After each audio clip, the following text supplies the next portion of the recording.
The first warning that I should have walked away wasn't when my best friend stood on the hood of his pickup truck, grinning like he'd invented bad ideas, and announced to everyone at the lake house that I couldn't convince his impossible older sister to go out with me.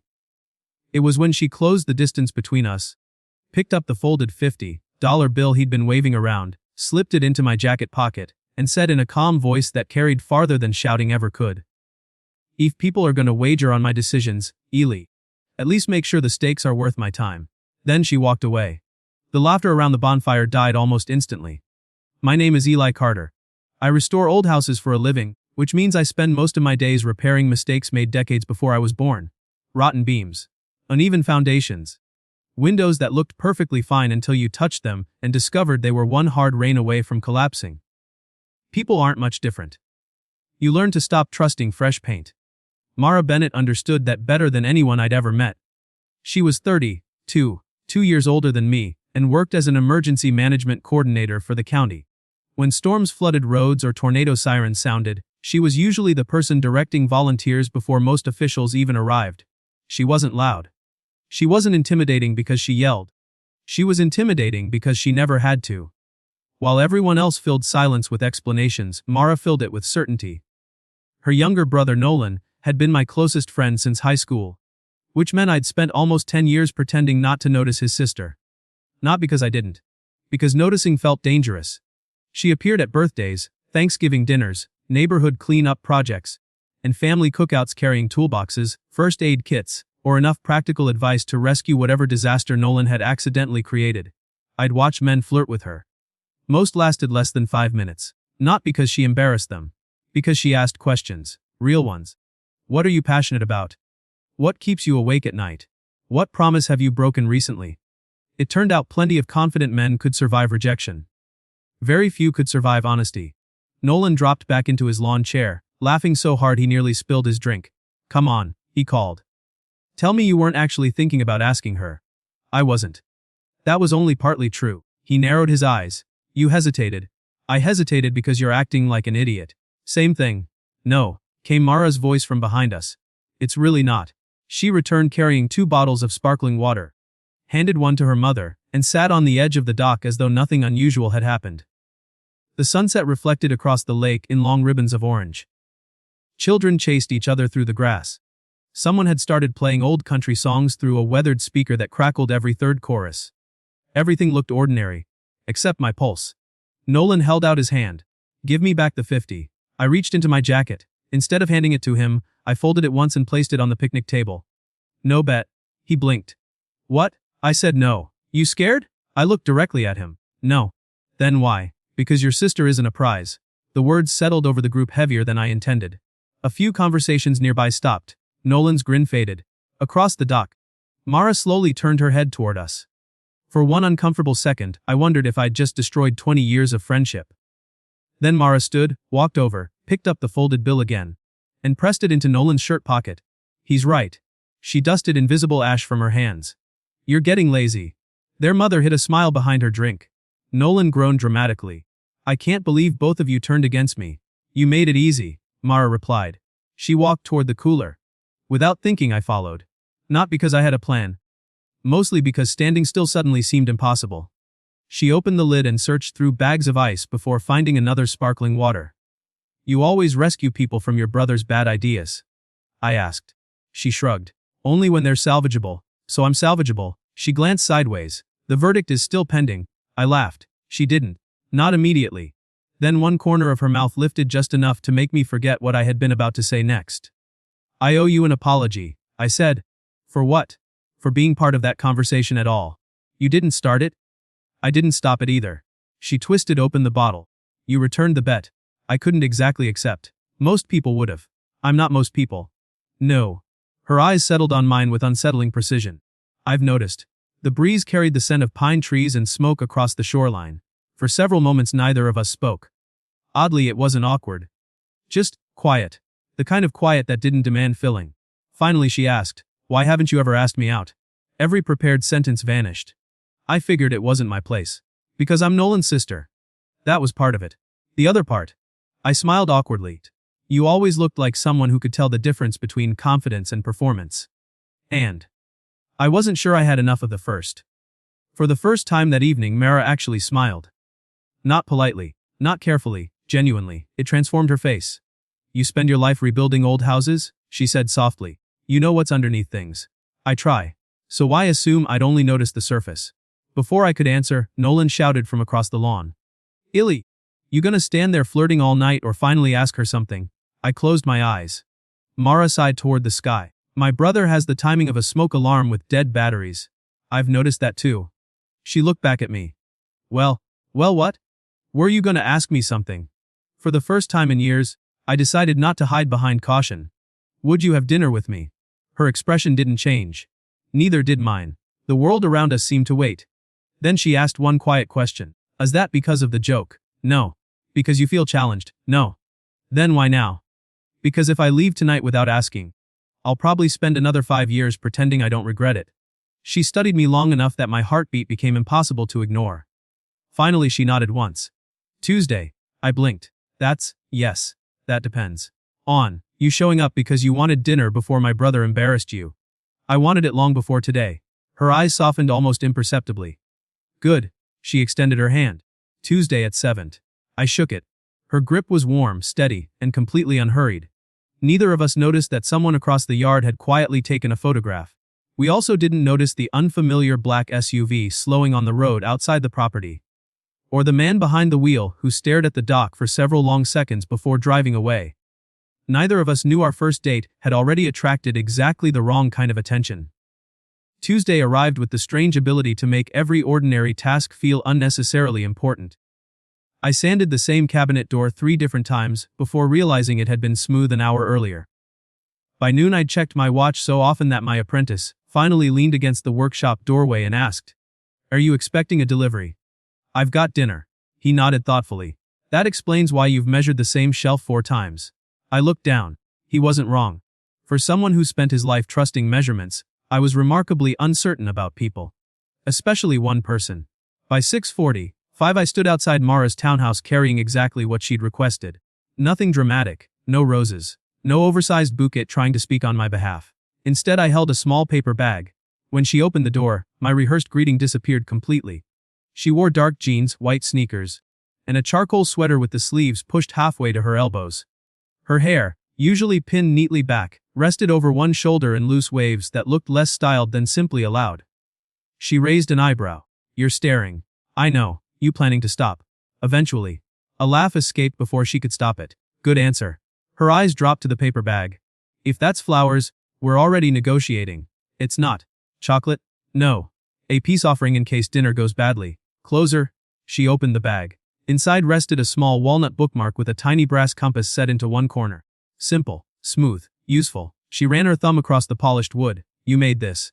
I had leftover walnut, so naturally you handcrafted office supplies. I panicked constructively. That earned another laugh. "I appreciate constructive panic." She slid the bookmark onto the hallway table beside her keys.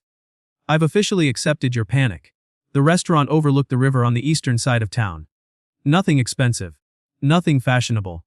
Just brick walls, warm lighting, and burgers people argued about as though local pride depended on them.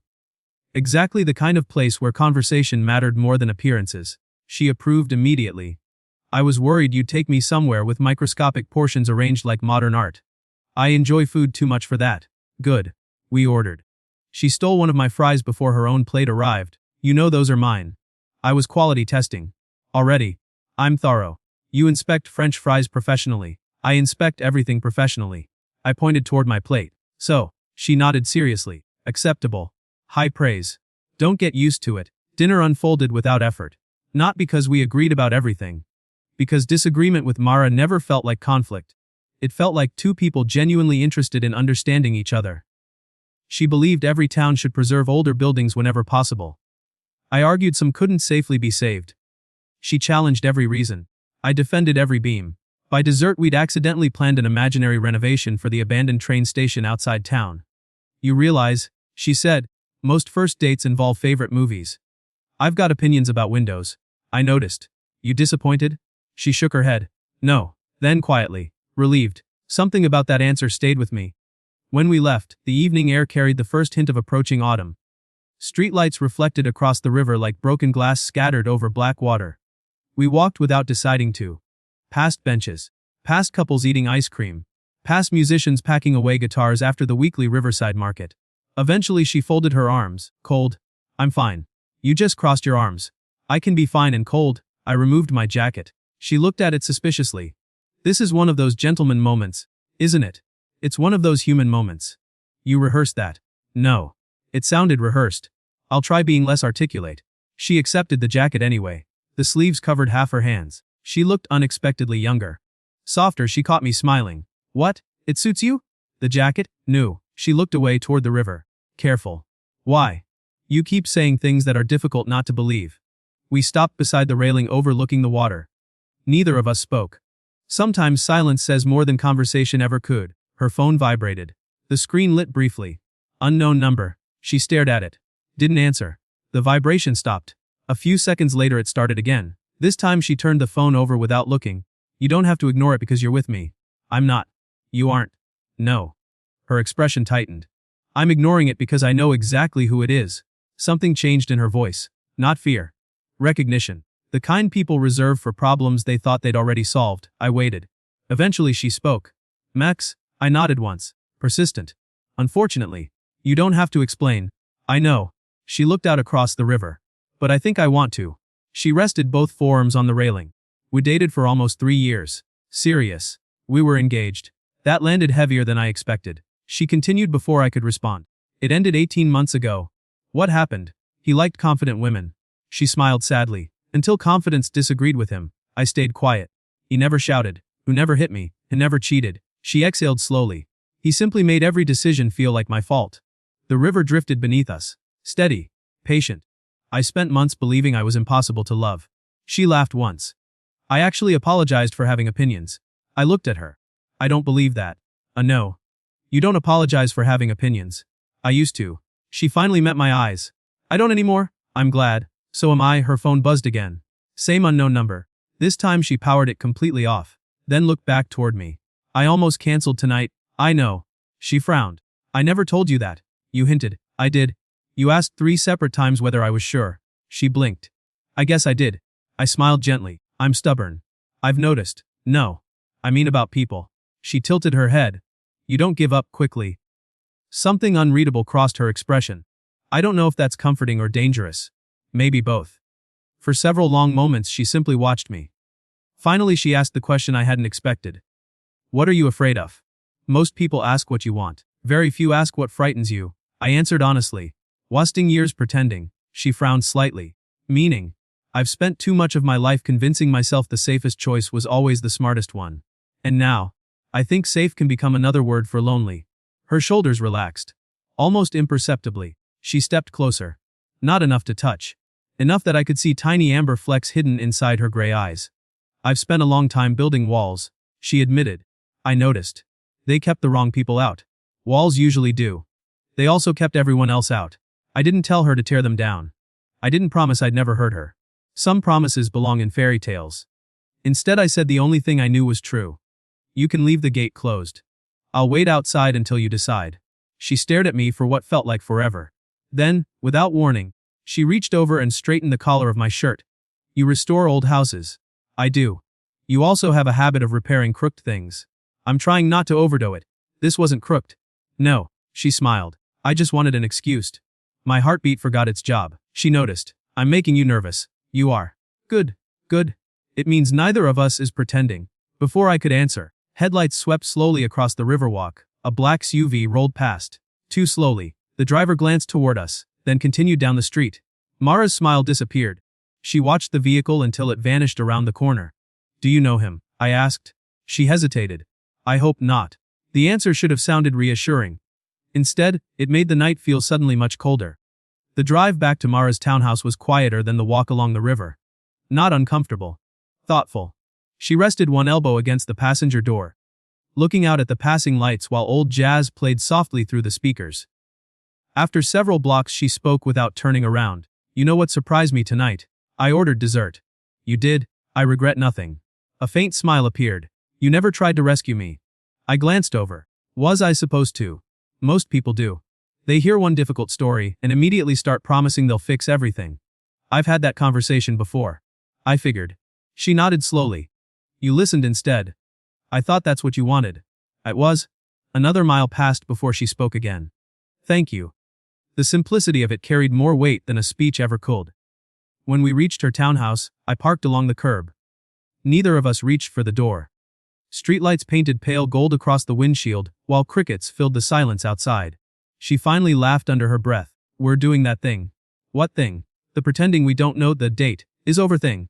I was hoping you'd mention it first. Coward. Cautious. Different word. Same result. She turned toward me, studying my face with the same careful attention she gave damaged buildings. You really think before you move, don't you? I rebuild houses. So, I've learned rushing usually creates expensive repairs. Her expression softened. And people, even more expensive. For several seconds neither of us looked away. She reached across the center console and lightly touched my wrist. Not my hand. Not yet. Just enough contact to ask a question without speaking. I looked down at her fingers. Then back at her. Still okay? I asked quietly. She smiled. There it is again. What? You keep asking. I don't want to assume. Her eyes warmed. You have absolutely no idea how attractive that is. My pulse stumbled. I'll take that as a compliment. You should. She moved a little closer. So. If you ask me whether it's okay one more time, I smiled. You're going to. I'm going to kiss you just to stop the questions. I'm comfortable with that outcome. So am I. She closed the last few inches between us. The kiss wasn't rushed.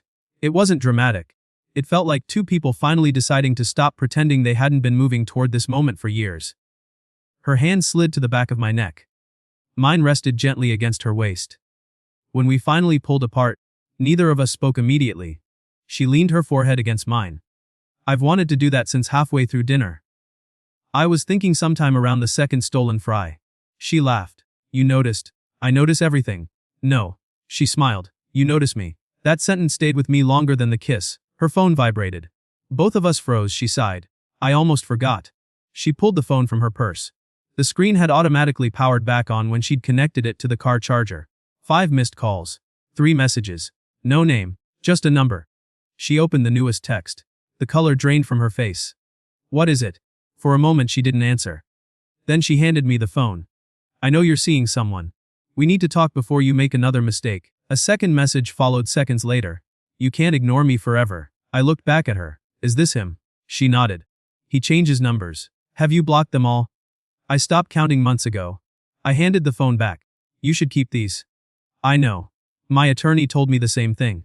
You've already spoken to one. She nodded. After he kept showing up outside my office. That stopped me. He what? It wasn't violent. Mara. He'd stand across the street. Sometimes he'd leave before I came outside. Sometimes he didn't. Anger rose in my chest, sharp and immediate. She noticed. Don't what? Don't make this about proving something. I'm not. I've seen that look before. I took a slow breath. You aren't responsible for my reaction. I know. But I also don't want you carrying a fight that belongs to me. I understood exactly what she meant. She wasn't asking to be protected. She was asking not to become someone else's project. So I nodded. What do you need? The question surprised her. You didn't ask what I think you should do.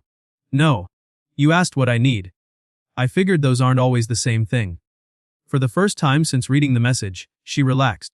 I need someone who won't disappear because this is inconvenient. I can do that. I know. You do. I think I knew before tonight. The following morning began normally. Coffee, emails, blueprints spread across my workshop table. At 10:30 my phone rang. Nolan. You busy? A little. I need 5 minutes. His voice sounded different. Less teasing, more serious. Everything okay? I just got a call. From who? Mara. I straightened. What happened? Nothing. Yet. He sighed. She finally told me everything. About her ex? Yeah. Silence settled between us. Finally he spoke again. I hate that she carried it alone. I know. I also hate that I never noticed. You probably weren't supposed to. I know. Another pause. A lie. Yeah. If you're serious about my sister. I am. Don't become another person who thinks she needs saving. I leaned back against the workbench. I wasn't planning to. I figured. You know what she actually needs? What? Someone who believes her the first time she says she's okay. I smiled faintly. I can manage that. I know. He hesitated. That's why I'm calling. Those words meant more than his permission ever could. Saturday evening arrived with steady rain. Mara had insisted on cooking this time. I spend enough time in restaurants coordinating emergency meetings, she'd said. I'd rather make pasta. When she opened the door, she wore faded jeans, socks instead of shoes, and an oversized gray sweatshirt that read "Disasters Hate Prepared People." I pointed at it. Official work uniform. My laundry lost. I like it. You haven't even seen the back. She turned around. Across the shoulders it read "Plan ahead, panic later." I laughed. That's fantastic. I stole it from a training conference. I absolutely believe that. She stepped aside. You coming in or reviewing my wardrobe from the porch? The house smelled like garlic, basil, and fresh bread. Music played quietly from the kitchen. Nothing fancy. Nothing staged. Just comfortable. Exactly like her. Dinner was simple. Homemade pasta. Roasted vegetables. Fresh bread she'd claimed came from a bakery until I found flour on her sleeve. You baked this? Mara. Mostly. You have flour in your hair. She reached up automatically. There. Higher, she frowned. I don't feel anything. You don't. She narrowed her eyes. You lied. I wanted to see if you'd believe me. She crossed her arms. I trusted you. I know. She picked up a dinner roll and tossed it at my chest. It bounced harmlessly onto my lap. I deserved that. Yes, you throw surprisingly accurately.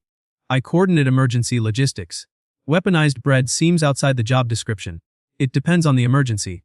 By the time we finished washing dishes together, both of us were laughing harder than either expected. Then her phone rang. The laughter disappeared. She looked at the screen. Unknown number. Again, she didn't answer. Instead, she blocked the number without opening the message. 30 seconds later, the doorbell rang. Both of us turned toward the front hallway. Neither of us had been expecting anyone. Mara's face became perfectly still.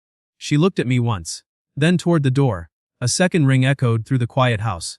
This time, whoever stood outside knocked 3 slow, deliberate times. Neither of us moved. The second knock came slower than the first. Not impatient. Certain. Mara didn't move. Neither did I. The only sound inside the house was rain tapping softly against the kitchen window. Her phone buzzed once more on the counter. Unknown number. Again. She closed her eyes for half a second before looking at me. I need to see who it is. You don't have to do it alone. A faint smile appeared. I know. She crossed the living room, stopping several feet from the front door. Instead of opening it, she looked through the peephole. Every bit of color drained from her face. The words barely rose above a whisper. Calmly, she locked the deadbolt that was already locked, then stepped backward. He shouldn't know where I live. I already knew the answer. He followed you. She nodded once. I think so. The knock came again, this time accompanied by a voice. Mara. Quiet. Controlled. I just want 5 minutes. She stared at the door without blinking. No. Her answer was loud enough to carry through the wood. Silence. Then. I know you're not alone. Every muscle in my body tightened. I took one step toward the door. Mara reached back without looking and caught my wrist. No. Hay followed you. I know. I'm calling the police. Good. She squeezed my wrist once before letting go. Not because I need you to confront him. I wasn't planning to. I know. But I needed to hear you say it. I pulled out my phone and dialed. While we waited, the man outside continued speaking. No answer. I just want to explain. Still nothing. Mara. You owe me one conversation. Her jaw tightened. No. Only one word. Solid. Certain. No. The silence afterward lasted nearly 20 seconds. Then his tone changed. You've always been stubborn. She inhaled sharply. Not from fear. Recognition. I stepped beside her. Not in front. Beside exactly where she wanted me. The dispatcher answered. I quietly explained the situation, gave the address, and stayed on the line. Outside, footsteps moved across the porch. A shadow crossed the frosted glass beside the door. Then another knock. Harder this time. Mara. I saw your truck downtown. I know he's in there. She looked at me, not frightened, angry. He followed us from the restaurant. The realization hit both of us simultaneously. The slow SUV. The feeling of being watched. It hadn't been imagination. It had been preparation. Within minutes, blue lights reflected across the rain-soaked street. The patrol car rolled to a stop outside the house. The man on the porch stepped backward immediately. One officer approached him. Another came to the door. Mara opened it only after confirming the officers' identities. The conversation outside remained calm. No shouting. No dramatic confrontation. Just questions. Answers. Identification. One officer eventually walked back toward us. Mom. He said gently. Would you like to make a formal statement tonight? Mara looked toward me. I didn't answer for her. After a long moment she nodded. Yes. 2 hours later we sat together in the quiet waiting room of the police station. Paperwork rested on the table between us. Rain continued outside. Neither of us had touched the coffee growing cold beside our chairs. Finally Mara broke the silence. I hate him. I looked over. Not because he came tonight. She folded her hands together. I hate that he can still steal an ordinary evening. I understood. Not completely. But enough. He didn't steal all of it. She frowned. He interrupted it. That's different. She looked down. I almost believed I should apologize to you. For what? For bringing this into your life. I shook my head immediately. You didn't. She looked up. He did. The distinction seemed to surprise her. You know, she said quietly. That's exactly what my therapist keeps telling me. Sounds like your therapist is smart. I hate when she's right. I imagine that's part of the job. That earned the smallest laugh. A tired one. But real. 3 days later, Mara met with an attorney. This time I sat beside her because she'd asked me to. Not to speak. Not to argue. Just to be there. The attorney, Grace Holloway, listened carefully while Mara described everything. The calls. The changing phone numbers, the messages. The surprise appearance outside her house. The slow drive past the river. Grace took careful notes. When Mara finished, she closed the folder. You've done exactly the right thing. Mara frowned. It doesn't feel like it. It rarely does. Grace folded her hands. Setting boundaries isn't supposed to feel comfortable. It's supposed to make you safe. Those words stayed with both of us. Formal legal notices were filed that afternoon. Every future contact would be documented. Every violation recorded. Every step handled through the proper process. No arguments. No negotiations. No explanations. When we walked outside afterward, the sun had finally returned after nearly a week of rain. Mara looked up into the clear sky. I've spent so much time preparing for disasters. You literally do that for work. I know. She smiled faintly. But nobody teaches you how to stop waiting for one. I slipped my hand into hers. She intertwined our fingers without hesitation. You don't have to stop all at once. She looked at our hands. No. I guess I don't. Over the next month, something quietly changed. Not dramatically. Gradually. The legal process moved forward. The unwanted messages stopped. The surprise appearances ended. Life slowly became ordinary again. And ordinary turned out to be extraordinary. Tuesday evenings became homemade tacos. Saturday mornings meant coffee from the little cafe near the farmer's market. She started leaving a toothbrush at my house. I somehow acquired 2 coffee mugs at hers. One afternoon she appeared unexpectedly at my restoration workshop. She wandered between unfinished staircases and stacks of reclaimed oak, running her fingers lightly across polished wood. You really love this place. I do. It shows. She stopped beside an old front door waiting to be restored. The paint had almost completely peeled away. Deep cracks covered the surface. Most people would have thrown it out. She looked back at me. You know why I like watching you work? Because I make excellent sawdust. She rolled her eyes. No. You never look at something broken and ask whether it's worth saving. You ask how? I smiled. Occupational hazard. She stepped closer. No. I think that's just who you are. For a long moment neither of us spoke. Finally she rested both hands against my chest. You know. What? My brother still thinks all of this started because of that ridiculous bet. I laughed. He gives himself too much credit. So when did it start? I thought about it. Not for seconds. For years. The afternoon your mother slipped off the porch railing. She blinked. That was almost 5 years ago. I remember watching you repair it before anyone even asked. She smiled. You remember that? I remember thinking. I hesitated. What? Whoever she decides to love someday is going to spend the rest of his life knowing exactly where he stands. Her eyes filled slowly. You've been carrying that thought for 5 years. I restore old houses. So. I'm patient. She laughed through tears. Then wrapped both arms around me. I think, she whispered against my shoulder. I'm finally done waiting too. 6 months later, Nolan announced he was hosting another end of summer cookout at the lake. The exact same place. He told everyone in the family group chat. Same grill. Same dock. Hopefully fewer emotional speeches. He got 1 out of 3. The grill still leaned slightly to one side. The dock still creaked in the same places. And emotional speeches had apparently become unavoidable. Mara arrived with me. Not behind me. Not waiting for me. Beside me. Somewhere along the previous 6 months, walking together had quietly become our normal. Her spare key rested in a small ceramic bowl inside my front hallway. My workshop now had a shelf permanently occupied by her emergency weather radio because, according to her, every building should have one. I'd stopped arguing. Mostly because she was usually right. As we stepped onto the lawn, Nolan looked up from the grill and groaned dramatically. I knew it. What? I asked. You two are coordinated. Mara glanced down. She wore a navy shirt. Mine happened to be blue. I don't see the problem. The problem, Nolan declared, pointing a pair of barbecue tongs at us, is that couples who accidentally match are legally obligated to make everyone else feel single. You made that law up, Mara replied. So you're not qualified to enforce it. Their mother laughed from the picnic table. Leave them alone. I'm trying. Nolan said. They keep looking happy. The afternoon drifted by comfortably. Children skipped stones across the lake. Someone started an overly competitive volleyball game. Neighbors wandered from conversation to conversation carrying paper plates, piled too high with food. Nothing remarkable happened, which made it perfect. At one point Mara disappeared into the house to help her mother carry desserts outside. I stayed near the dock talking with Nolan. He leaned against the railing beside me. You know what? I owe you an apology. I blinked. For what? For that bet. I laughed. I think we're past it. No. He looked genuinely embarrassed. I turned my sister into a challenge. You did. I was stupid. You were. He nodded. Thanks for not acting like it. I've had plenty of practice dealing with you. Fair. For a while we simply watched the water. Then he quietly asked, You love her? I didn't answer immediately. Not because I wasn't sure. Because the answer deserved better than rushing. Yeah. He smiled without looking at me. I know. As the sun began settling behind the trees, everyone gathered around the picnic tables for dessert. Mara stood talking with her mother a few feet away. She laughed at something Linda whispered. It wasn't a loud laugh. Never had been. It was the kind that reached her eyes first.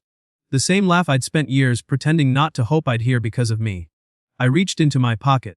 My fingers closed around something folded. An old $50 bill, the same one. I'd quietly exchanged it with Nolan after that first afternoon. He never noticed. Not until now. I walked toward the picnic table. Nolan. What? I placed the folded bill in front of him. He frowned. Why do you have that? I've been holding on to it. Mara turned toward us. So have I, she said. Everyone grew quiet. Even the children seemed to sense something important was happening. I picked up the folded bill. Then looked at Mara. You remember what happened the last time this thing changed hands? She smiled. I remember thinking my brother was an idiot. He still is. Consistently.